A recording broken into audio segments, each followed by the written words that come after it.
ये देखो भाइयों, मैं नया फोन लेकर आया हूँ। अरे ये भी भला कोई फोन है? ये देख आईफोन, आईफोन का जमाना है, कीपैड का नहीं। क्या यार, मेरी किस्मत ही खराब है। अगर ऊपर वाले ने मुझे थोड़ा अमीर बनाया होता तो आज अपने दोस्तों के सामने मुझे जलील नहीं होना पड़ता। मुझे नहीं चलाना है खटारा फोन, बहुत गर्मी है। अरे अजान हो गई, एक काम करता हूँ, इसे बिछाकर यहीं नमाज पढ़ लेता हूँ।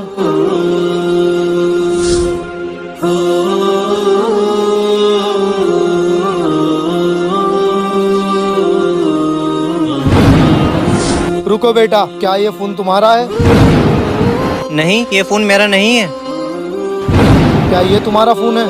नहीं, ये फोन भी मेरा नहीं है। मेरा फोन तो छोटा सा कीपैड का है। क्या ये है तुम्हारा फोन? हाँ, यही है मेरा फोन, लेकिन ये तो टूट गया था। मैं तेरी ईमानदारी देखकर खुश हुआ। ले, ये फोन भी तू रख ले।